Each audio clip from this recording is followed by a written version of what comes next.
Why are you gay? I was literally about to say that. So the ATF is gay. What? No. Yes. Aw, Yes. man. It's I not know. even Pride Month. Dang it. From burning compounds to supplying the cartel with guns, the ATF has been at the center of some of America's biggest scandals. But how did the ATF even come to exist?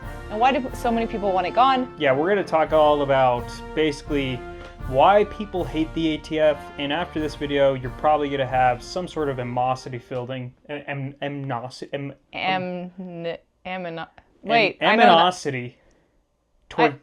That's not the right word. Animosity?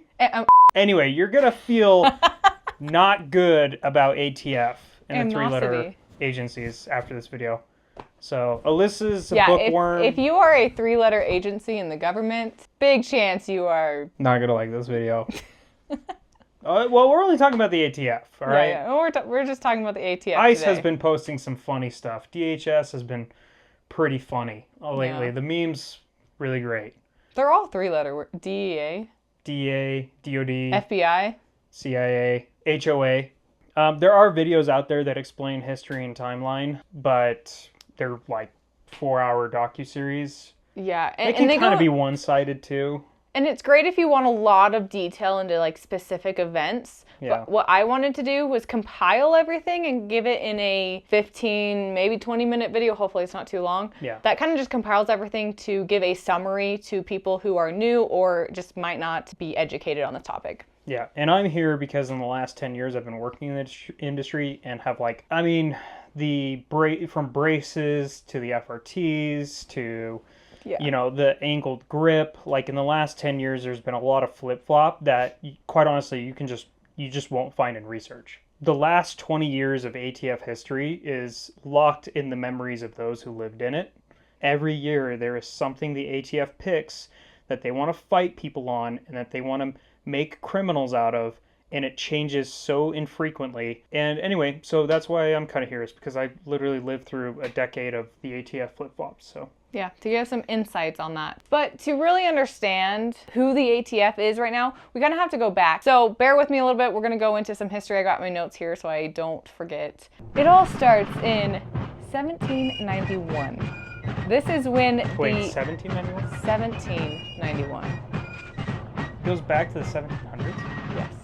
Our founding fathers were alive when the ATF was but born? hear me out. The ATF wasn't officially created back then, and that's what I'm going to explain right now. They were regulating alcohol, tobacco, and firearms. Well, yes. Okay. 20 years after we just... Not firearms yet. So in 1791 is when the whiskey tax came into effect, and that was to pay off the debt, the Revolutionary War debt. Whiskey tax, and then we have the Whiskey Rebellion from 1791 to 1794. Because Americans were like, why are we being taxed on our whiskey? That's stupid. Got taxed on tea. We broke away and started a new country. Tax our whiskey. Whiskey Rebellion. That's a band. Yeah. That's got to be a band, isn't it? Yeah. I'm probably. They created this arm within the Treasury Department. Got it. To go after the moonshiners, smugglers. I'm going to stop interrupting you. Yeah, thank you. There's a lot of information I need to know about this. Yes. Okay. Be my little student. Yeah. Thanks. That's a role play we do. I'm cutting that out. And then fast forward to the 1920s. This is the Prohibition era. This is when the 18th Amendment bans alcohol. And so they actually created the Prohibition unit within the Treasury Department. Do you know what amendment comes after the 18th? 19th. Do you know what the 19th Amendment is? I can't tell you off the top, or I can't, what's the word? I can't, There's a joke in there, because it's the amendment that gave women the right to vote. Oh my gosh. Yeah, that was the worst amendment of them all. Oh my god. Okay, so anyway, yeah, so they created the Prohibition unit within the Treasury to hunt down the bootleggers and speakeasies, right? Because this was the Prohibition time. Yep. And this is 1920s. 1920s. So we went from Whiskey Rebellion to what else? Prohibition time. Right to Prohibition, so 200 years. Yeah. So they were dormant for 200 years, like a curse. Oh, I'm sure there was more going on. I'm just going into basics, like main times, Every right? 200 years, the ATF arises and causes mayhem, and then it goes back into slumber, just to be awoken by another administration, overstepping on all of our rights. This is going to be a 30-minute video because of you. So in 1933, this is when the Prohibition ends, but their focus shifts back to regulating and taxing alcohol and tobacco during this time. And this is when they create the Alcohol Tax Unit. This is a tax collection agency, and so they were focused on collecting taxes. We don't even drink, and we hate that. This is a little quiz, Tanner. What happened in 1934? Mustache man. Mustaches were popular in Europe. No! Oh, it's the ban on freaking machine guns, isn't it? Or no, it's the SBR. It's the implementation of the NFA. There you go. Why did it it take you so long? It's okay. Dates, there's so many numbers, right? So yeah, it's not a date I like to remember. I'm sorry. Fair. Someone who shoots guns a lot, I go through a lot of ammo. One day I'm stocked up, the next day I'm struggling to find enough ammo to fill like a single mag. But those days are behind me because I use Ammo Squared. They are America's ammunition reserve. All I have to do is choose the caliber that I actually shoot, set a monthly budget, and then just let it build up over time. Ammo Squared has multiple climate-controlled facilities around the US, so your ammo stays fresh until you ship it. Ammo Squared also lets me switch out my ammo. So let's say I've got plenty 22, but not enough 50 cal. Ammo Squared's got me covered. So huge thanks to Ammo Squared for supporting the channel and also keeping me stocked up on ammunition. So 1934, we have the National Firearms Act. I mean, people should know this because you have to pay $200 on your suppressors, SBRs. Yeah. The tax goes away, but not the paperwork. Right. We'll get we have a $0 tax on a tax starting in January, and it doesn't make any sense. We'll get into that later. This wasn't a gun control act. It was a tax law. Let's make that very clear. Certain things, loans and taxes are the reason we go to war. You're never too young to have a Vietnam flashback.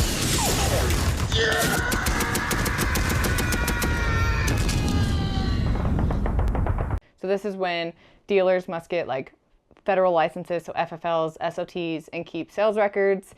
And this is like the ATU is handling this enforcement. They're still in the Treasury, they're still focused on tax collection, but they have expanded their scope at this point. That's a common thing, by the way, with the ATF. Yeah. Expanding their scopes. Yeah, just scope creep. Eventually, they were renamed to be the Alcohol and Tobacco Tax Division, ATTD. It's another four-letter agency. And then 1968, we have the Gun Control Act. Now, this was passed during a time when crime was increasing. We also had high-profile assassinations like MLK, JFK, and so there was a lot of like pressure on gun control. The Gun Control Act expanded federal gun laws, so prohibited felons and drug users from owning guns, required serial numbers on all the firearms, and it expanded the dealer and manufacturing licenses. What was originally tax collectors, they've expanded to really like towards full gun enforcement or gun regulation. Instead of, So is this when they become the ATF, or are they still the ATTD? So at this time, they're still the ATTD. In 1972 is when the ATF becomes official. So on July 1st, 1972, the ATF splits from the IRS and becomes its own bureau under the Treasury. Dun, dun, dun! So yeah, the tax guys just got badges, not too bad. That sounds like the worst thing ever. The tax guys got badges. The tax guys just got badges, Gosh. So. And I should preface all this. We don't hate police officers or anything like that. No. But like, there are some government outreach that is total lame-o. I think even local law enforcement, most of local people, most people who are actually doing the Lord's work and making communities better hate federal intervention. Yeah. There's a fine line, and they like to creep up on that line. So the ATF is now official, and this is when I think the fun begins. Yeah, and by fun I mean the slaughter of innocents and the infringement on freedoms. 1992. Yeah. We have Ruby Ridge. In 1992, a bloody standoff between lawmen and an armed white separatist named Randy Weaver left his wife, 14-year-old son, and a federal agent dead. The 11-day siege at a place called Ruby Ridge, Idaho. So Randy Weaver, he was kind of like living off the grid, like in his own little, on his own property, you know, Yeah. not doing any, or not harming anyone. Right? Living the libertarian Bob Ross lifestyle. Right.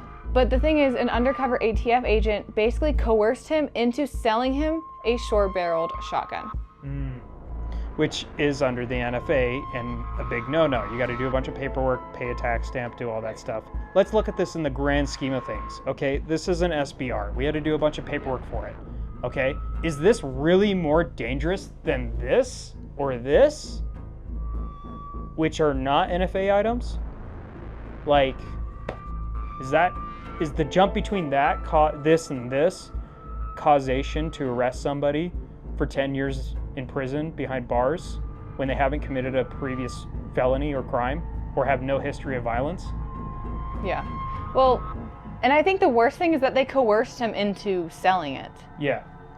So, like, you're not going after these dangerous criminals. You're creating a criminal. Yeah. By coercing him. So did he do something illegal? Yeah. Yeah, he did. But under the circumstances, was it manufactured?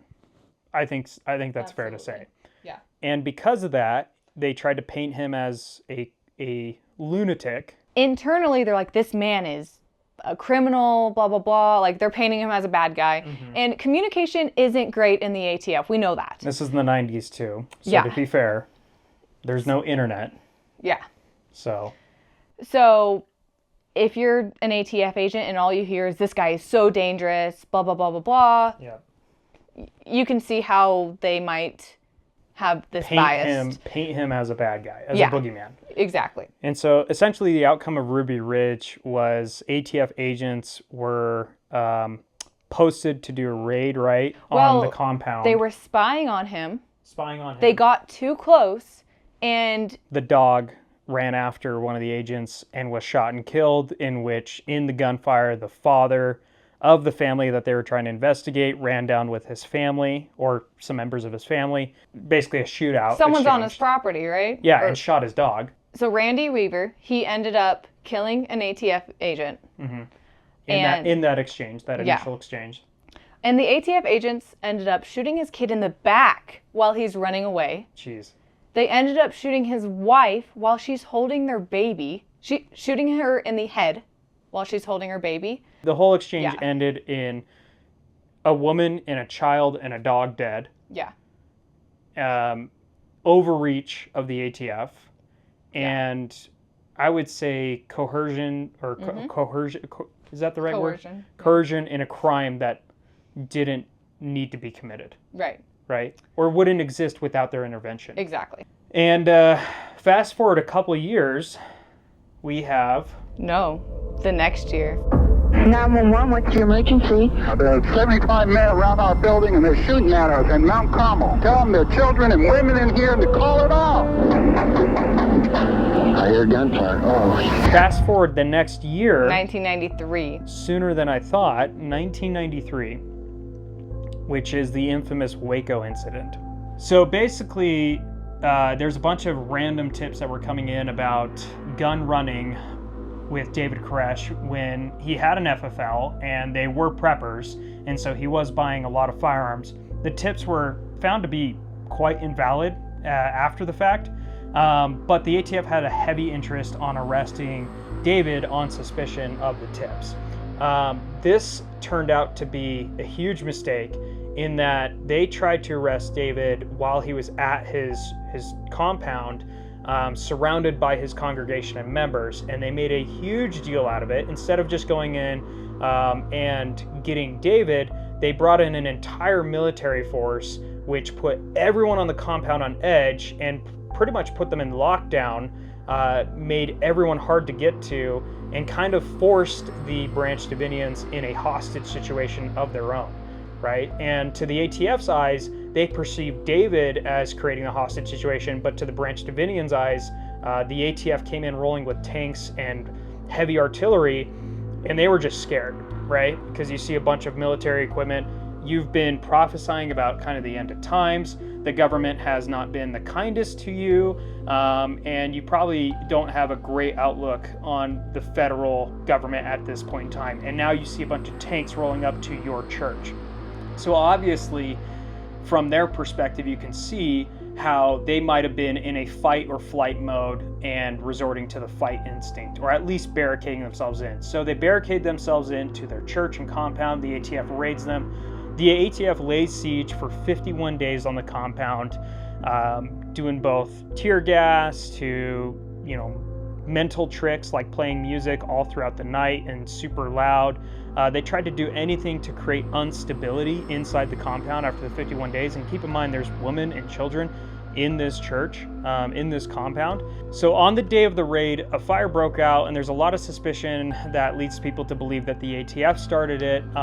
That's kind of a big belief in the community, is that the ATF started the fire to try and push the Branch Davidians out. What it did was exacerbate the casualties, honestly, and there's a ton of gunfire erupting, and just honestly a mass killing. It was a mass killing. How many people died in 76. Waco? 76 people died in Waco. Including women and children. Yep.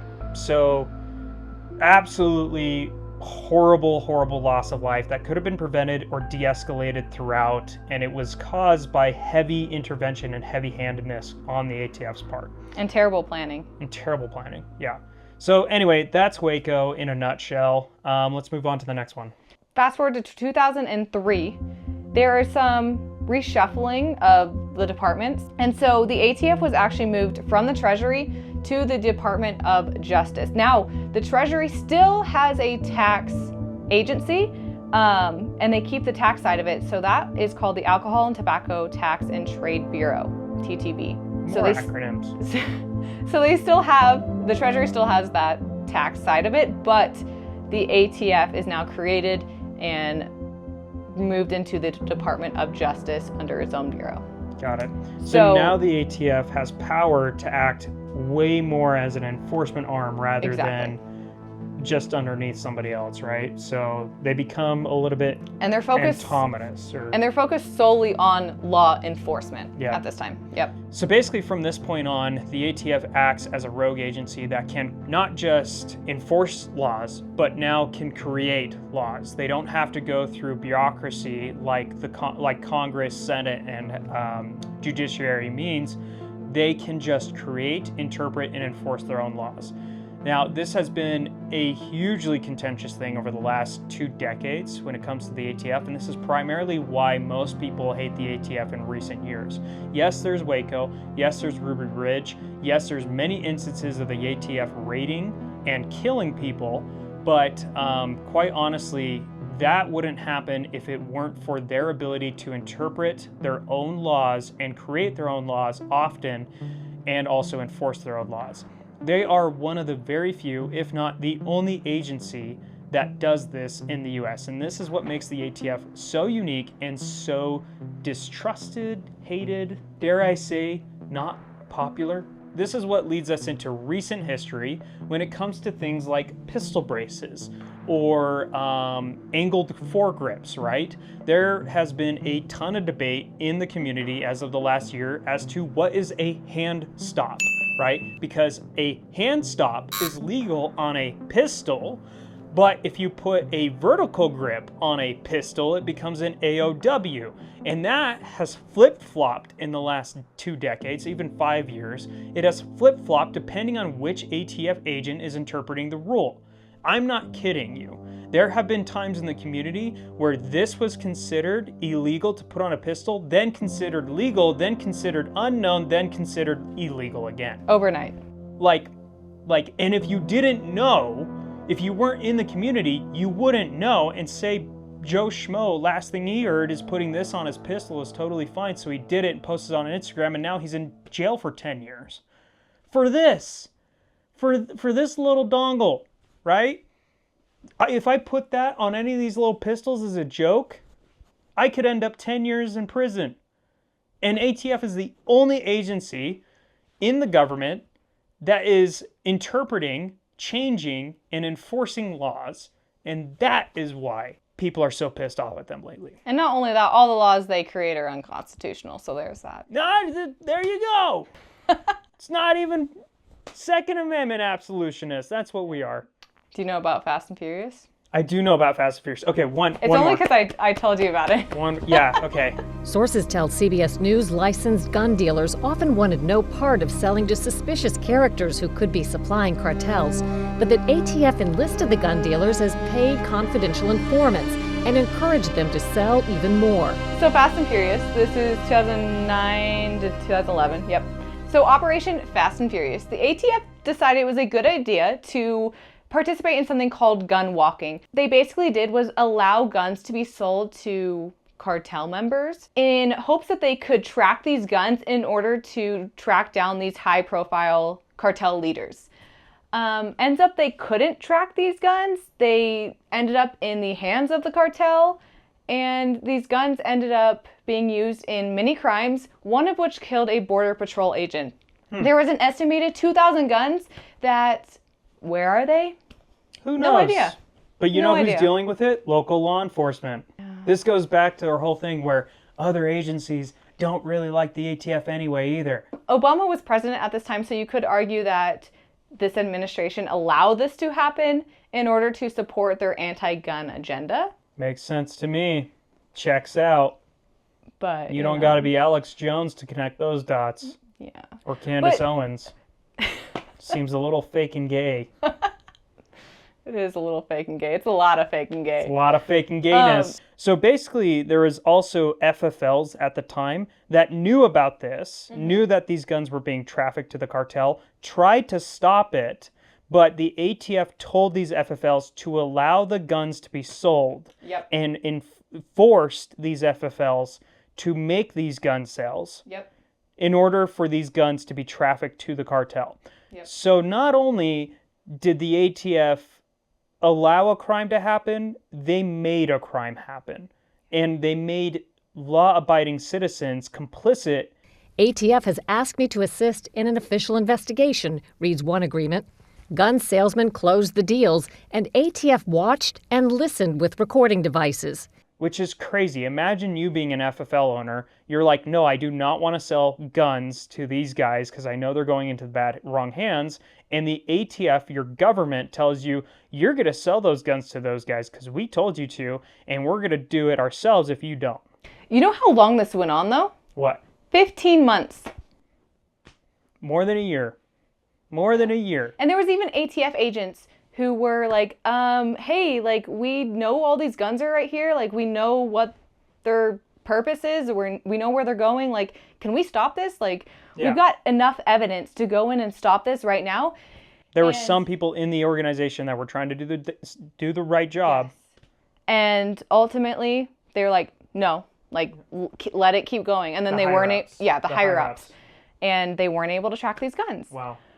And so we only know about this because of these whistleblowers. And I want to say there are good ATF agents. In all fairness, if the ATF didn't interpret laws and didn't enforce people to do illegal things or try to make people complicit in their illegal activities, if they just were like every other agency... Don't trust the government. We'll never trust the government. But if they were just like, hey, we're just going to enforce laws and protect citizens, and that's what we're here to do, and they didn't try to do this shady shit, I don't think we'd be that upset with the ATF.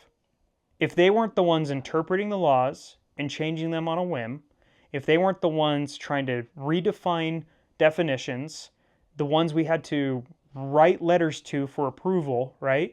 If they were just an enforcement agency and they just came in to solve issues. So in conclusion, that's pretty much why you see a lot of anti-ATF sentiment in the firearms community. If you're new to the firearms community and didn't really know all the beef with the ATF, now you do. Yeah, now you do. All right, guys, thanks for watching. Hopefully that gives you a little insight on what people think about the ATF and why the ATF has so much controversy around it. And make sure you like, comment, subscribe. Let us know down below what you think of the ATF. And yeah, thanks for coming on, Tanner. Hopefully people enjoyed you.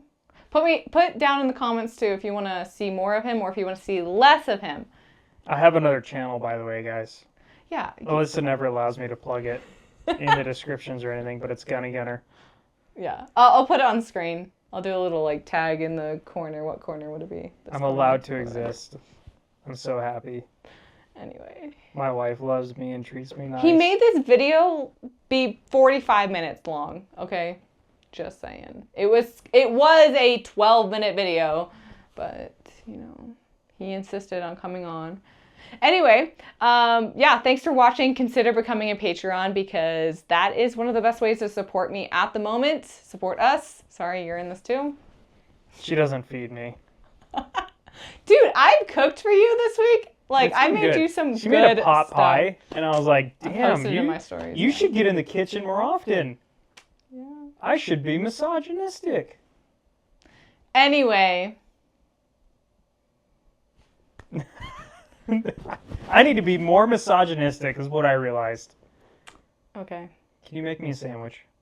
No. No. Please. No. Anyway, we'll see how long this video stays up on the, yeah. Here. Take bets. Will this video get taken down? Don't say that. Don't say that. YouTube's gonna attack us. They're gonna purposely take it down.